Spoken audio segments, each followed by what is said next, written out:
Bonjour Elsa, bonjour à tous. La revue Franc-Tireur est en kiosque depuis hier et comme nous en avons pris l'habitude, je vais vous lire en ce jeudi l'éditorial que j'y signe et qui, je l'espère, vous donnera envie d'en lire plus.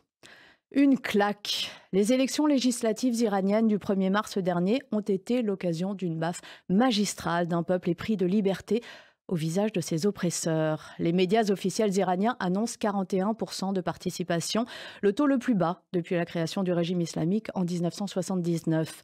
Mais la réalité observée par nombre d'ONG, dont The Empirical Research of Forecasting Institute, serait inférieure à 10%. Une déculottée. Tandis que le monde regarde ailleurs, depuis le 7 octobre, la théocratie pend un opposant toutes les 8 heures. Courageux, le peuple iranien refuse d'être maté et continue la révolution commencée le 16 septembre 2022 quand la police des mœurs assassinait la jeune Mahsa Amini pour un voile mal ajusté.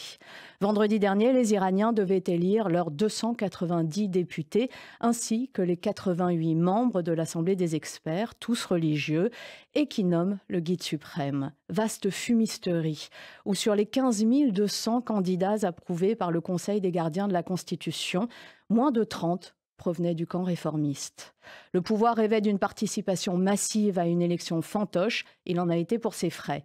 L'ayatollah Khamenei avait pourtant tout tenté, des injonctions au vote par SMS à la supplication vidéo, jusqu'à l'ouverture des bureaux de vote en nocturne. Rien n'y a fait, on ne dupe pas un peuple en colère. Le hashtag Circus Élection, lancé par le populaire opposant Reza Pahlavi, fut en tête des tendances. Il permit de lire des rues vides, des bureaux déserts, de voir les images d'une débandade. On dit même que la police ne fut pas en reste et alimenta la moquerie.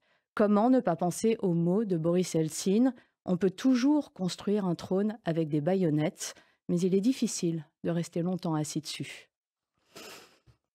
Elsa et nos auditeurs, vous pourrez lire ce billet dans la revue Franc-Tireur en kiosque cette semaine. Vous y lirez ce billet, mais aussi le franc-parler de Caroline Fourest, bien sûr.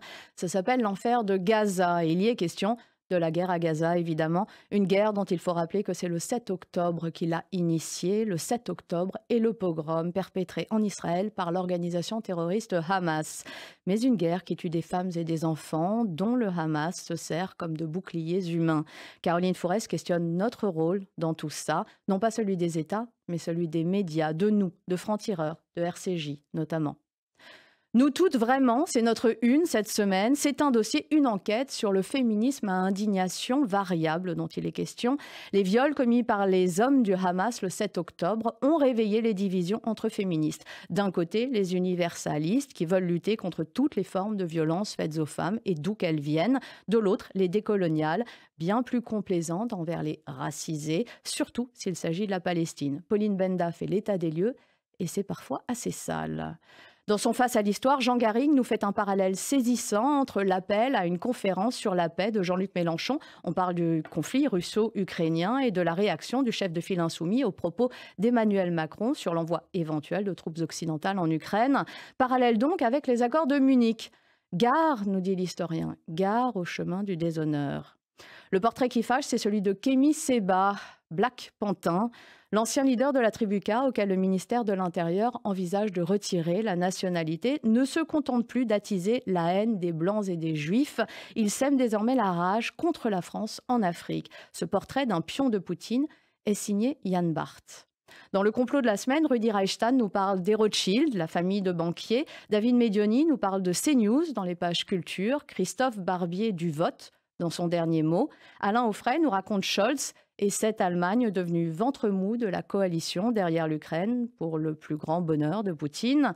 Plein de choses encore dans ce numéro 121 de Franc-Tireur et comme chaque semaine, l'éditorial de Raphaël Enthoven, bien sûr, Trumpiste, où il est question de cette méthode, celle de LFI, qui consiste à s'enorgueillir d'affiches de campagne dégueulasses qui désignent des journalistes, suggérant que si ceux-là votent, alors vous tous devez le faire. Passer l'indignation justifiée mais inutile de la réduction d'un journaliste à ses opinions présumées.